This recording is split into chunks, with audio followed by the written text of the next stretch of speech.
Hey guys, what is going on? Welcome back to the channel for another video, and today I will be reviewing the 2021 film produced by Zack Snyder, Army of the Dead. Army of the Dead is available to watch right now over on Netflix, and it did get a theatrical run. That being said, it wasn't here in the UK, which is unfortunate, as this would have been a really good film to see on the big screen. I watched it at home on my 4K Samsung, and it was really, really good. The picture quality was fantastic, and I had a really good time watching this film. The runtime of this film is 148 minutes, so it is just shy of 2.5 hours, and I didn't really feel like it was that long. I could have happily sat there for longer and watched more zombie action. Some people's opinions are different. They think it's a little bit too long and he could have shaved off a few minutes. But my opinion is that I had a great time watching it and I could have happily sat there all day and watched more.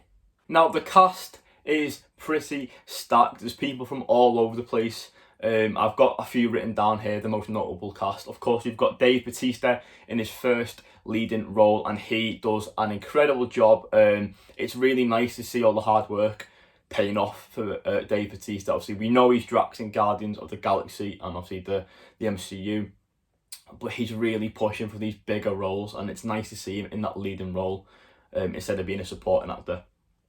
We've also got Ella Pennell in this film, who plays Bautista's daughter. She's a little bit annoying in this. I don't think she did a good job. She was one of the weaker actors and her character wasn't that good. Again, my opinion. Amari Hardwick is also in this film, and you guys may recognise him from the show Power. He played Ghost, who is the leading man of that TV series. I myself have yet to see it, but with all the new TV shows and movies coming out this year, it's going to be tough for me to get round to it, but hopefully, eventually I will get round to watching it. Now, in this film, he gives a really good, solid performance, but unfortunately for me, he wasn't in it as much as I'd like him to have been in it. But the scenes he was in, he did a really good job. I think he brought a little bit of comedy, but yet seriousness to the role as well, and I think he suited his character really, really well. Ana de la Reguera was another actress in this film, and she did a pretty good job. I've not seen it in anything before, so this was the first project I've seen her in. However, she is going to be in the latest instalment of the Purge franchise, so hopefully she's good in that as well. We'll just have to wait and see. Army of the Dead also stars Hiroyuki Sanada, who you guys may know from Avengers Endgame, as well as this year's film Mortal Kombat as Scorpion. Now, in this film, he isn't in it too much. He has got a smaller role, but he does do a very good job. His performance is very well done. He's just so confident in front of camera, and he plays his character down to a T. So yeah, I'm very happy he was in this film. And that brings me to the final kind of actor that I recognise myself, and that was Theo Rossi. He plays a typical, divvy. I'm going to be good and just say divvy. Yeah, he's in this film kind of at the beginning, and then he comes back towards the end. But he's just, yeah, his performance is really good. I like him in Luke Cage. He was in that TV show over on Netflix as well. So it's nice to see him get another part on Netflix. And hopefully he's in something again in the future. Because for me, I really like him. I had a really good time with this. I think this is probably one of Zack Snyder's better films over the last couple of years. Again, I really loved the Snyder cut of Justice League. But I do think this one was really, really well done. I'm a little bit biased. I love zombie films, and I do think this is one of the better ones over the last couple of years as well. Now, I think the cinematography was done really, really well, but for me, this score stole it, and it kind of happened right at the end. They put in one of my favourite songs of all time. It fit perfectly, and I am so, so glad it was in this film.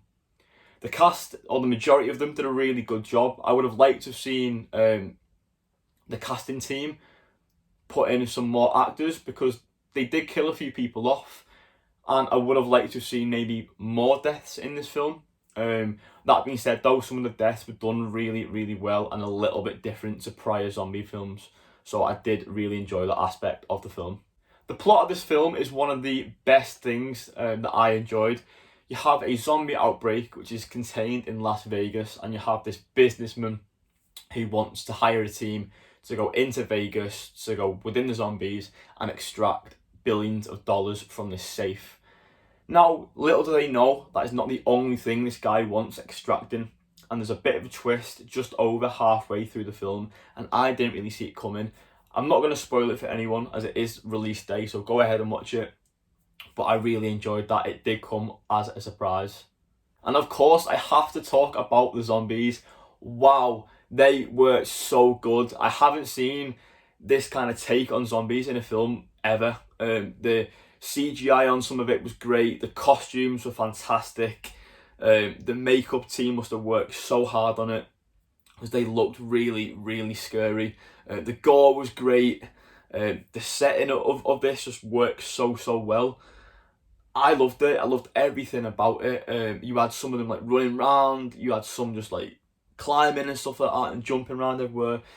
We even had a zombie tiger, and wow, Walking Dead should have done this a long time ago, but this was so cool. There was a point in this film and I was like, is this tiger gonna do anything? It just kind of walked about and, you know, yeah, you felt its presence, but it didn't do anything. He did something right at the end, and it was just really, really cool and vicious to, you know, watch. It was quite gory, and I loved it. This film is definitely full of little twists and turns, and I really, really hope we get a franchise out of this. I know they have a animated series planned for Netflix, as well as a prequel movie, which is already finished filming, so I'm looking forward to seeing that.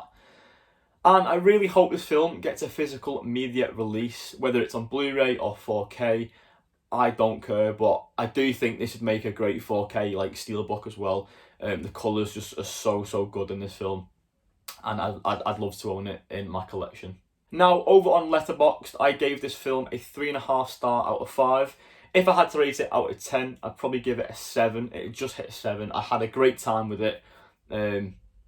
Really looking forward to seeing what they do with this little franchise next.